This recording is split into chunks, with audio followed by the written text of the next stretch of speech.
Welcome to another episode of the Dadger. Today we have former homegrown standout from Mineral Point who was able to spread his talents from UNLV to Wisconsin to South Dakota State. A sharpshooter with a high IQ, I'd like to welcome on Isaac Lindsey. Thanks for coming on, Isaac. Appreciate it. Thanks for the intro. So, you grew up in Mineral Point, had two younger siblings, a sister and a brother. Can you tell us a little bit about more about your upbringing? Yeah, always been a Mineral Point kid, Southwest Wisconsin. Grew up with the younger sister and younger brother. Both my parents, my dad's actually from Mineral Point, and my mom's from Darlington. So kind Okay. of grew up with a little rivalry, but convinced my mom to come over to be a pointer. Um, but yeah, always grew up there, just traveling around with my brother and sister, going to different camps, basketball stuff. They had to follow me around everywhere we went. So no, it was a fun upbringing. My parents always had us together, and so yeah, we're all pretty close. I'll talk about it a little bit later, but it seems like you come from an athletic family. Do you both your parents pretty athletic? Yeah, they both played a little bit of college sports. My dad actually went to UW lacrosse, played 2 years of football there. He was a quarterback. And then my mom actually went to UW Stout for a few years. She was a gymnast up there, and she was a state champ gymnast. So she's got the state champ under her belt, like my younger siblings. So And she didn't win the battle of going to Mineral Point or Darlington. She's got a state champ. yeah, no, she had to become a pointer. I think she's happy being a pointer though. All She's right, all right. happy. So going through high school, having two younger siblings look up to you, do you feel pressure at all to set a high standard of what a good student athlete should look like? Yeah, I mean, I don't think I felt any pressure. My parents, I feel like they raised me pretty well, had good standards. They were tough on me, but I think it was all for the better. And just trying to set an example for my brother and sister, just trying to be the best I could at everything I did. And they came out a little bit better than me in the high school area. They got state championships under their belt. I don't. So yeah. Right. Well, they're all team sports, but I mean, since we're talking about it, I was looking at your stats. I mean, you're pretty damn good in high school in all three sports you play. You play basketball, baseball, and football.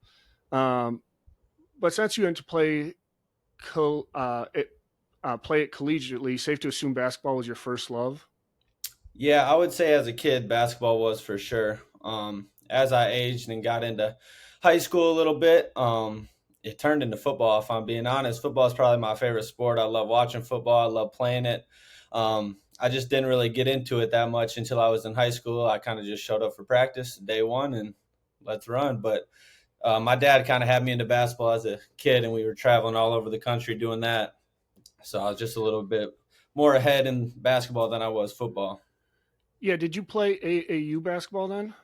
Yep. Yeah, I started in third grade. We were playing with just a little team around here, Southwest Wisconsin.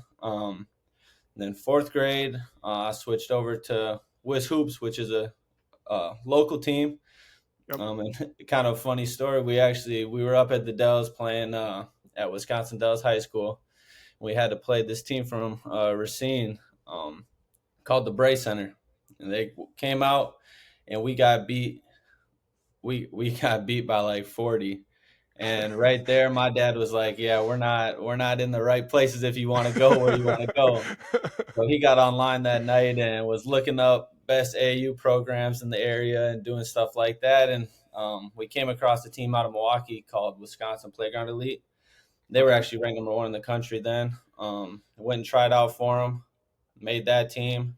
We won a national championship as fifth graders. And just we were all over the country playing. We got to play So with some pretty cool people. Like I had Jalen Suggs was on my team as a fifth grader. He's in the NBA now, so it was quite the ride. yeah, that's actually what I was going to ask. Did you ever run into any of like those big, big teams where they're stacked? You see like Ball is Life, where the gym is just super packed.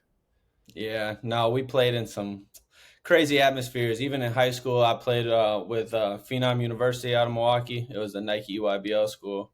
So I had Jalen Johnson, who plays for the Hawks now. I Yep. had Reese Beekman, who's in the NBA now. Yep. Our whole squad, the whole team went Division One. So it was every game we were at, it was cameras lined up underneath, college coaches on the side. It was pretty cool experiences.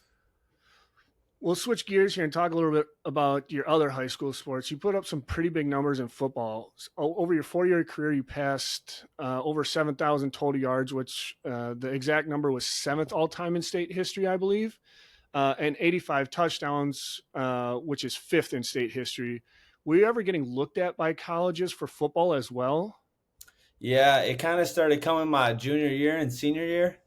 But I committed to UNLV pretty early, so that it didn't really come in as much as I was hoping. But I kind of made the decision early and kind of told the football coaches I was going to stick with hoops. Sometimes I wish I would have talked to them a little bit more, but I don't regret it. I had a good, good way of going. So Uh, what would it have taken to get you to switch from basketball to football, or would there have been anything, or was it just? I mean, you were just set on basketball. I mean, I was pretty set on basketball. Just I feel like I put so much time into it as a kid, and like that's where my main focus was. So I feel like it would not have been a waste, but almost been a waste to go and do something different after all those years and hours and travel time my parents put into it. Um, but I mean, if something like Wisconsin football, I got a scholarship to do that, or like I wouldn't have been able to pass that up. So Yeah. yeah. So other sport in baseball, you helped Middle Point qualify for the state back-to-back seasons, which was the first time since 1974. How special were those seasons, and were any schools looking at you for baseball? No schools looked at me for baseball. I didn't put too much time into the baseball. That was kind of a show up day one and hope I could hit the ball. I So, remember I needed to get on the tee those first couple of weeks of practice because I was swinging and missing. It was bad. But no, all my best friends in high school, they're all baseball players. Grady Gorgon, he's my best friend since we've been kids. He's playing at Troy. Or now he's playing in some professional stuff out in New York. Liam Stumpf went Division One. Justin Baylor went Division Two. Grant Bosser went Division Three. Don McVeigh Division Three. Leighton Bowers. Like we had a whole bunch of guys you guys that had dogs. played. Yeah, we had a whole bunch of college baseball players. So that was definitely like our crew coming through. That was everybody else's sport. I was just in it just to play with the guys because that's what they were doing. Yeah, so I guess the only reason I kind of asked if you got looked at in all three of those sports, I kind of alluded to it earlier. Uh, on the UNLV website, it said you had five cousins at the time playing at the collegiate level between baseball, basketball, softball, and volleyball.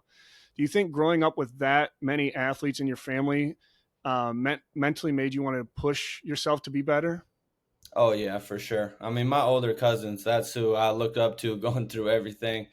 My cousin Cy Staver, he was 5 years older than me. That's the first crew that I saw go to state for hoops, Mineral Point, and I was always their manager, little ball boy running around following those guys. So that's why I always looked up who wanted to be like them. So yeah, they definitely pushed me to get to where I got to. How competitive were your Uno games at family functions? We got into it. It was some I hate Jews going on. Like our family New Year's party down at my grandma's. Yeah, we didn't walk out of there friends most years. So I believe it. With that many competitive mindsets, that's got to be yeah. intense. So, interview you did with Badger 247 your junior season, you talk about talking to Wisconsin, getting closer and closer in talks with them, and then you said other schools of interest were Minnesota, Iowa, and Purdue.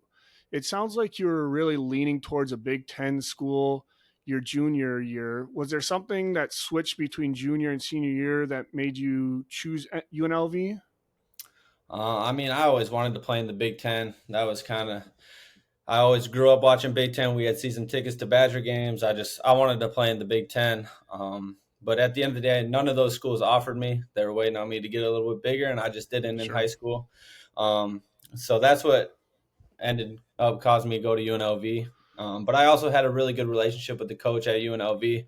I was actually going to commit to South Dakota State right before I committed to UNLV. But the head coach at South Dakota State left and went to UNLV, so Okay. I followed him out there, and that was kind of how I got out there. So Yeah, so you got injured your senior year of football.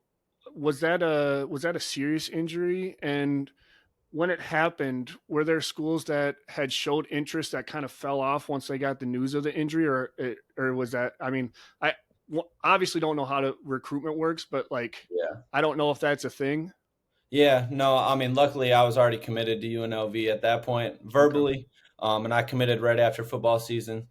So no, none of that like really fell off. I ended up having to have surgery my senior year on my hip, so that's why I didn't get to play basketball senior year, and then I had to get the other hip done my freshman year of college. So it was kind of a rough Ooh. back to back years there for me. So So with that, what kind of emotions and thoughts hit you when you had the initial injury and then had to get this second surgery? Because I assume there had to be some frustration built up with all of that. yeah, I mean, it kind of all just hit me so fast. Didn't really have time to process what was happening or what I was missing out on. But after that surgery, my senior year, and just laying in bed trying to recover, just knowing I'm never playing high school sports again, that it definitely hurt. Um, but I had college to look forward to, so that was kind of my motivation. Just I got to get ready for UNLV, rehab my body, and get there. Um, I'm a big believer of everything happens for a reason. So, and just finding the positives and everything. So I was really just trying to find the positives, getting to spend time with my family, and all that kind of stuff. So yeah, it was tough for sure. But I was able to find some positives in it.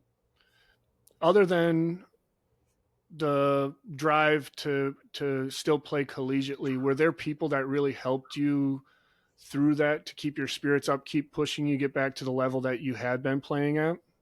Yeah, I mean, definitely my parents, like they were with me through the whole thing. My dad, he'd get on me after recovering from surgery. I'd be kind of lazy, laying in bed, not wanting to do anything. He'd be the one dragging me out of bed, like, "Yo, come on, let's just go sit on a chair and do some ball handling drills, or just do something to try and prepare myself to get out there." I had to gain some weight too. That's one thing. Like I wasn't very strong in high school. I had to gain some weight, so that was a big thing. Just eating, drinking protein shakes. My mom and dad were on me. We'd get on the scale every night to do that. Oh my, I had some rough nights. I was throwing up after. Yeah, it was rough, but I wouldn't have been able to get there without them. So In an interview, you talk about growing up, you had a lot of family members who actually had season tickets for the Badgers, and you would go to the games. Having grown up, seeing games at the Kohl Center with family, had Wisconsin offered you a scholarship right out of the gate, would it have been an instant yes, or would you have had to put more thought into it? I mean, most likely it would have been an instant yes. I mean, the big thing is connections and everything you have. But I mean, I feel like growing up, I went to all the Wisconsin camps. I knew the coaches since I've been a fourth grader. So I felt like I did have that connection, and that was my dream to always play at the Kohl Center. I've seen enough games in there, a lot of cool games, cool moments. I've always wanted to. I bleed blue, but I always wanted to put on that red and white. So That's right. How difficult was it in choosing a school to go to, and was there somebody who helped you in making those decisions? It at the end of the day, it really wasn't that tough for me. Coach Otzelberger, who's the head coach at Iowa State right now, that's who I went to play for out at UNLV. Okay. Um, and ever since my freshman year of high school, he was my first offer when he was at South Dakota State. And every day since my freshman year of high school, we talked every Wednesday on the phone. I'd pick up the phone, talk to him for 30 minutes, just check in. So our relationship was he felt like another parent to me. We talked about everything together, so it was really a no brainer for me to follow him. He had a connection with my parents too, like just we felt pretty comfortable making that move. My mom did. That was a big thing. I had to get mom's approval, and that was her. She had some approval for me going out there. But yeah, he just showed a lot of effort. He flew in the plane to the Mineral Point Airport once to come watch me had a Okay. Mineral Point football practice. Like he put a lot of time into me, so I felt pretty comfortable. What was the initial experience like going from small town Wisconsin to a city like Las Vegas? Yeah, I mean it was an adjustment for sure. Luckily, I got to travel all over the country for AAU stuff. So I've been in Yeah. big cities. The big city thing wasn't really different. The part of the country was what was really different to me. Obviously, the Midwest, go out to live in the desert. I miss the green grass and the green trees, that's for sure. But it was a good experience. I'm happy I got to go do that. Made me realize I am a Midwest guy. But just going to check it out for a year, I made a lot of good friends, got to experience a lot of cool things. So I appreciate my time there, but I'm definitely a Midwest guy. So Was there something that still sticks out as the hardest thing to get used to your freshman year, whether it be sports, school, socially, anything else you can think of? school was actually kind of weird for me because it was COVID, so it was all Oh online. yeah, So that was a sure. little bit of an adjustment just going all online. Um, But I would say just the everyday grind of basketball my freshman year because played three sports in high school, got to get a break. I was always playing hoops, but being able to take your mind off and go play football or baseball with your friends and not think about basketball that much was nice. And then you get to UNLV, you got 8 weeks of the summer, straight basketball conditioning. Coming basketball is a long season. You're doing that all year. So that was definitely an adjustment, just my body trying to get used to playing hoops year round. I read it in an article. I don't know how if it's accurate or not. You can tell me if it's accurate or not. You decided to leave UNLV due to the coach you talked about ended up leaving, correct? Yep. So Yeah. so had you stayed in contact with the Badgers your freshman year, or how did that transfer work between talking with Wisconsin, and was it something that they said to you to convince you to go back, or was it um, just the fact that you had always wanted to play for them?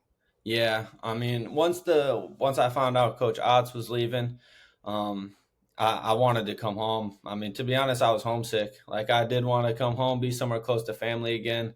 Wisconsin was my dream. And Carter Gilmore, I played AU with him, Okay, so and he was already at Wisconsin, and I had been texting him, "Hey, like, what do you think? Like, I might enter the portal. You think this is a possibility?"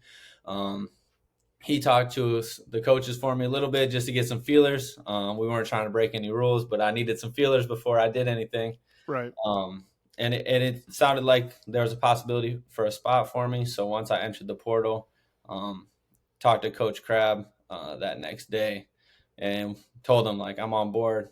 They weren't giving me a scholarship or anything right away. They said I was going to have to come earn it, kind of like high school would have been. But I was ready to just take that on and go give it a chance. I mean, it was my dream to play there. I felt like I'd be dumb not to just give it a chance. And I knew I was good enough to play there, so it was kind of a no brainer. So how does entering the transfer portal actually work? Who do you all have to tell that you're entering the transfer portal? I mean, obviously the college that you're at currently, but is like I there I'm not super well versed in it. So who do you all have to tell in order to for it to like legit be a transfer? Yeah, you got to go through. It's really going through the compliance offices and filling out a bunch of paperwork. Okay. They turn it into the NCAA. Um, Goes through a whole thing, go through a few checklists. Takes a few days to get in the portal, and then as soon as you're in, then you're free to talk to anybody, kind of do your own thing.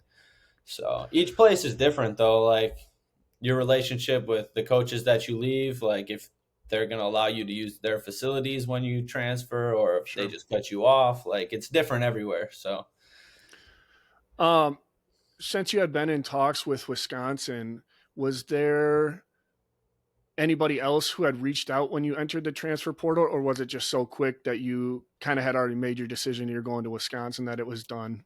yeah, I mean, it was a really quick transition. I knew that's where I wanted to be, and it was kind of a done deal. But I did have like I can't even remember. I had quite a few schools, a lot of mid-major schools reach out to me and ask me to come on visits and stuff like that. But I think I was in the portal for like a total of 2 days. So I just gave them all a call back, and I'm like, hey, I'm going home. So You yeah. came into Wisconsin as a preferred walk on. Can you explain exactly what that means? Or is it just the same thing as being a regular walk on? Yeah, I mean it's preferred. They want you walk on. I mean, all basketball stuff is kind of preferred walk on. Okay. Um, but it's just you're not on scholarship, obviously, so you got to pay your way to be there. I got everything that the other guys got, like gear and all that kind of stuff, like practice the same. Like I do everything the normal guys do. I just have to pay for my school. Yeah. the season you transferred there, they had Johnny Davis, Brad Davison, and Chucky Hepburn all at guard. Knowing how good those guys were, was your mindset just when guard gets you in, gives you minutes, try to work your way up the depth chart, or did you have a different goal in mind that first season there? I mean, my first season there, I knew coming in as a walk on, probably wasn't going to get to play too much. Um, so it was just, I mean, Brad had been there for so long. Johnny obviously had the year he did, and Yep. Chucky was coming into it as a new guy. So I could learn a little bit from all of those guys, and that was my biggest goal: just learn as much as I can, try and be a sponge, see what they do that makes them so good. Um, and I got to learn a lot from each of them. I actually lived with Brad that first summer I was there. Okay. Nice. So I got a lot of workouts with him that summer, and just seeing how he operated, just seeing how Johnny operated too is. I mean, he was league that year, ended up going to the league, so it Yeah. was it was just cool to watch that. And then Chucky coming in as a freshman, being able to be a point guard in the Big Ten. I mean, not a lot of people can do that. So just seeing how he approached that and how he took care of himself was able to take a lot away from each person. Well, knowing how close you are with some of those guys now, you might not want to, but so you don't have to answer it. But play a little game of start, sit, redshirt with those three guys in their prime of college prime. Wow, that is tough. That is very tough. I don't want to burn any bridges for you, so if you don't want to answer, I don't know. I mean, I gotta start. I gotta start Johnny. He was up there for Player of the Year. yeah. Um, I played with Chucky longer, so I'm gonna I'll bench Chucky and then cut Brad. I might get some hate from that. I'm gonna get some hate for sure. I'm tagging him. Especially, No, I'm I'm gonna get some hate for sure. But Brad, you're a dog, but I only played with you 1 year, so I got to give it to Chucky. So what was it like at practice? Because I assume you had to guard all of those guys night in and night out. Yeah, no, practice was tough. I can't lie, but it was fun. Like going up against Brad every day, you don't really realize. Everyone talks about how physical the Big Ten is. Well, you don't really know it until you're out there playing in it. And Brad was one of the most physical dudes I ever played. And just, I mean, he wasn't the quickest, but he used his body so well to be able to create for himself. And that's what I tried taking away. I had to guard him every day. So just trying to figure out how he used his body to get these open shots. And he wasn't the tallest either. So it was just, I was able to take a lot away from him. And then Johnny just trying to guard that athletic of a player. Like it was, every day was fun. Like it was just, you talk some trash. I get one stop on Johnny, I'm going to talk some trash. He might score on me 5 times in a row, but I'm going to talk some trash that one time. Right. So that it was fun. And then having to deal with Chucky. I mean, I usually be the scout team point guard that first year, and Chucky's picked me up full court. He's one of the best defenders in college basketball. Everyone saw it this last year. Yep. So I felt like I got a lot better that first year there, and just in the weight room too, getting stronger and just playing at that level, I got a lot better. So I think it was that season that you guys beat Purdue that final game, right? The Chucky Bank Yeah. 3 to send it Yeah. into overtime. The students stormed the court. You guys had secured the Big Ten season title. Big Cat and PFT were there. How crazy was that night? And if that is not, do you have a favorite basketball game of your college career? I mean, team wise, that's number one for sure. I've never experienced something that crazy. I didn't get in the game, but man, I was living it on the sideline. I was jumping up after every Yeah. play. I mean, I'm a huge Barstool fan too. I listen to part of my Yeah. take. Same. I listen to every episode. So when I see Big Cat and PFT are there, I mean, it's crazy. They storm the court. I'm jumping in the middle. All of a sudden, Big Cat right next to me with no shirt on, and Yeah, I the just basketballs painted on his boobs. got the basketball on his chest. So I grab him around the neck. I got my arm around him. I got some friends that stormed the court. They got pictures with me with my arm around them. I take Oh, them that's up to the sweet. stage. I mean, that was one of the craziest nights of my life. Yeah. So the 22-23 season was a bit of a down season, but you guys beat Marquette. That's always a plus. Are those I-94 rivalry games as intense for the players as the fans make them out to be? Yeah, I mean, honestly, like growing up as a kid, I didn't like Marquette. I was a Badger fan, but I didn't like. It was just another game, really, when I went to watch. I Yeah. didn't think of it that crazy, and ever since I got to Wisconsin and every single one of those games, man, I hate Marquette now. I will never, ever, ever have anything good to say about them. But never lost when I was there. We never lost to them. That's So right. yeah, life was good. You gotta go to all the games now. You're the good luck charm. That's right. I'll be right there, right behind the bench. We got family tickets, 4 rows up. I'll be right there. So that season, you guys didn't end up making the NCAA tournament, but did make it to the NIT, and you made it to the championship. Actually, did you guys ever feel like there was a difference between playing an NCAA tournament versus the NIT? Yeah. I mean, you can just the atmosphere, the hype Crowd's around it. probably not as big. Yeah, it's a little it's different for sure. I mean, you want to be in the big dance. You're watching that on TV and you're going to play in another tournament. Like it just wasn't the same. Um, but I mean, we didn't take those games for granted either. I mean, that was we had a lot of guys come back that next year that we were able to build with that team and win some games and play late into March. So we definitely enjoyed that time. Still, we got to play at Oregon before they joined the Big Ten. Obviously, it was cool to go out there and play in that. Go to Vegas, and honestly, that was one of the closest, probably the closest team I was on while I was at Wisconsin was that year. Like I've never been on a team that was tighter than that. So it was a fun year still. I mean, it didn't go the way we wanted it to, obviously, but I think it motivated us for the following year. Uh, Kind of a dumb question, satirical question, but is shoot to get hot, shoot to stay hot a real thing? Oh yeah, for sure, for sure. And have you experienced in a college game? Yeah. I mean, it was only. I mean, the game personally that sticks out to me the most is probably my. It would have been my second year at Wisconsin against Purdue.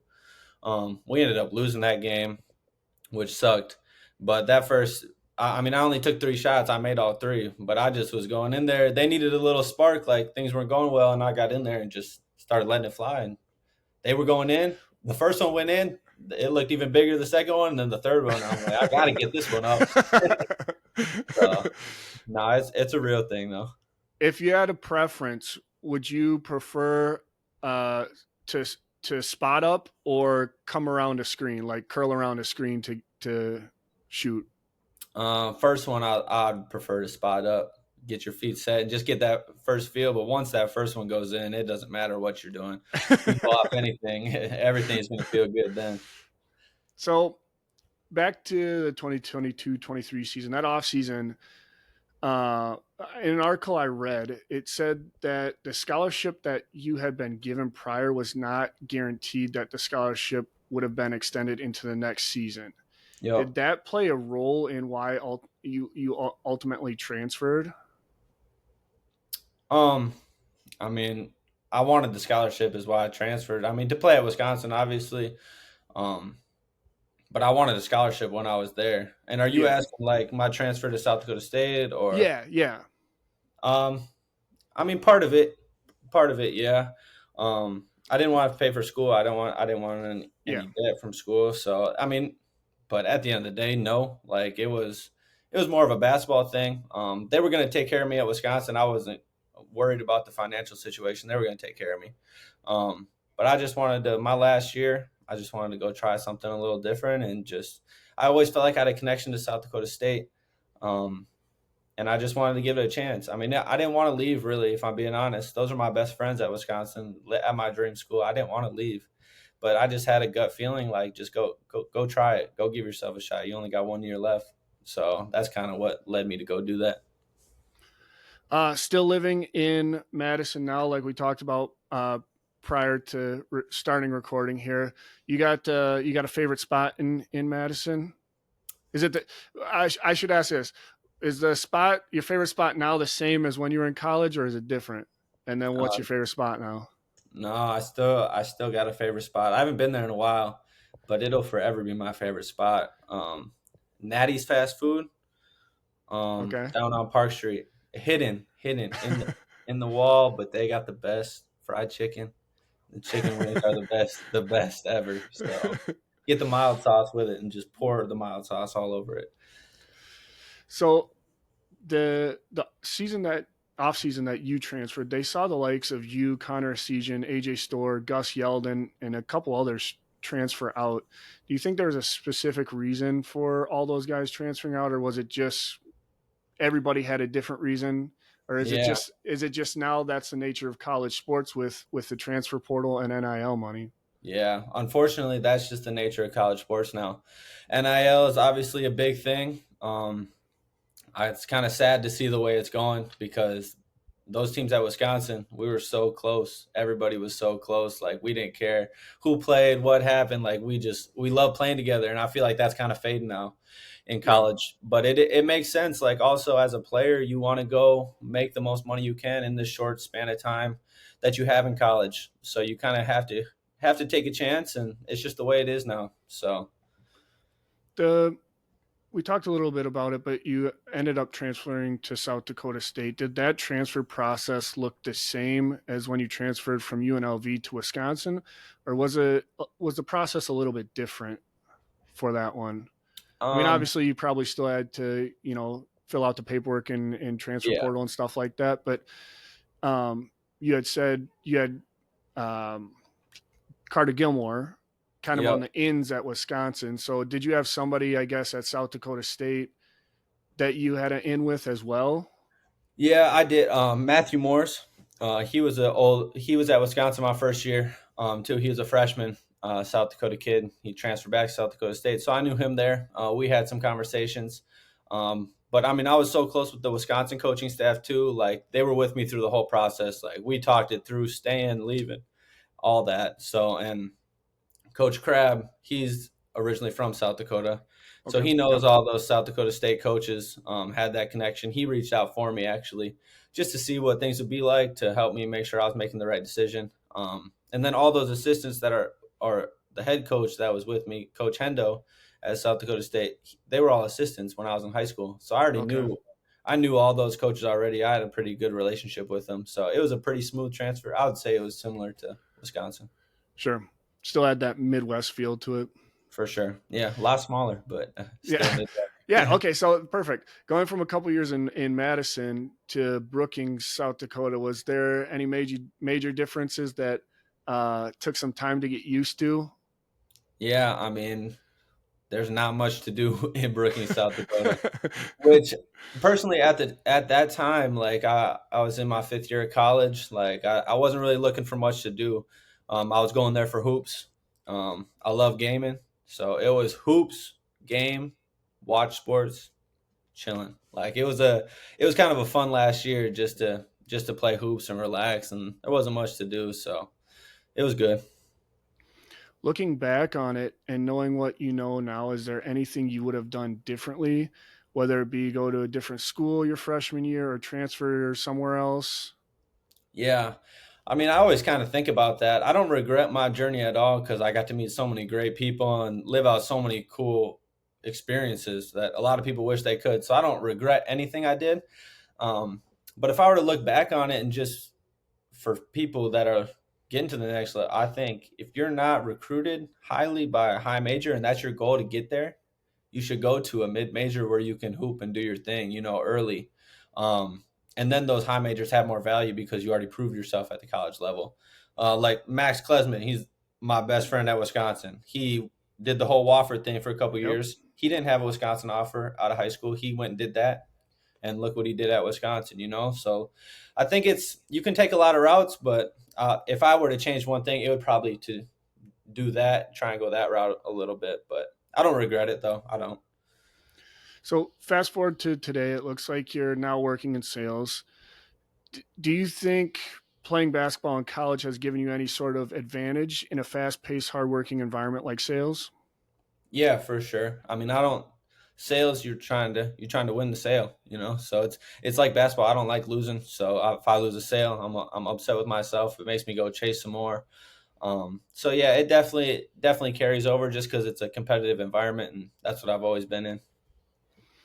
On your LinkedIn profile, you talk about going back to school for your master's. Do you have, I mean, is that still a thing? And if so, do you have a dream career in mind with going back for your master's? I probably will not go back for my master's. I was originally going to, but the one year at South Dakota State didn't really give me enough time to do it.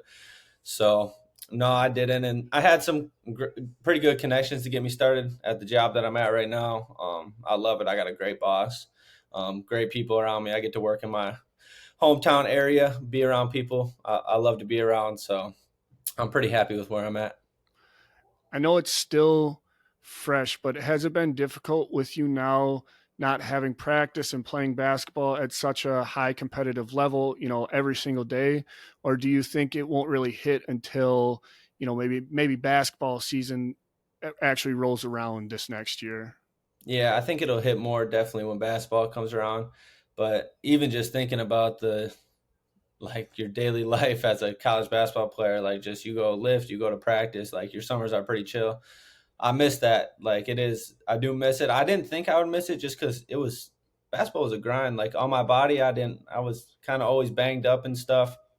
So I didn't think I would miss it that much, and I don't really yet. I think I will when the season rolls around, but there's definitely times where I see videos of my guys out of South Dakota State working out this summer, and I'm like, man, I do kind of miss that. I didn't think I would, but I do kind of miss that. Yeah, are you still in pretty good touch with all the guys you've played with over the span of your career? Yeah, luckily I've been able to come up with some really good friends. I mean, even my roommates at UNLV, we still got a group chat going. So I stay in touch with those guys, and obviously my Wisconsin friends now that I'm back in Madison, we hang out all the time. And then my South Dakota State guys, I stay in touch with them too. Luke Hurdle, one of my best friends at Wisconsin too. He's actually out at South Dakota State now, so he Okay. knows all those guys. So it's kind of a cool connection. It's like coming full circle. Oh yeah, yeah, it's full circle for sure. He's wearing number 2. He's taking over my jersey at South Dakota Okay, State. So I saw that on your Instagram story the other day. yeah, no, it's pretty cool. I'm excited to watch them, and obviously I'll watch Wisconsin and stay in touch with them. So yeah, it's cool. I'm gonna alter one of my final questions a little bit so it pertains more to you having just graduated. If you were able to give yourself one piece of advice from when you were going through the recruiting process again, what would you give to yourself as a piece of advice? Just to enjoy the moment you're in. Um, During recruiting, there's a lot of times where like, man, I don't want to talk to this coach anymore. Like I don't want to do that, but I think the biggest thing, even through my college days, or of everything, is just live in the moment and find joy in the moment. It might be stressful where you're at right now, or you got a lot on your mind, but if you can just find the positives with right where you're at, you're not gonna have any regrets or wish you changed anything. So yeah, that's how I'm trying to live my life moving forward too. Is every moment I'm in, you might be looking forward to something else down the road, but um, you just got to enjoy where you're at because you'll never get this time back again, and it goes by fast. It's a great piece of advice. Last but not least, how do you think the Badgers basketball team is going to do this upcoming season? I think they're gonna be nice. I mean, John Blackwell, he's a different breed. And I think with that summer of testing the NBA waters, being able to do that kind of training and stuff, I think he's going to take a big leap this year.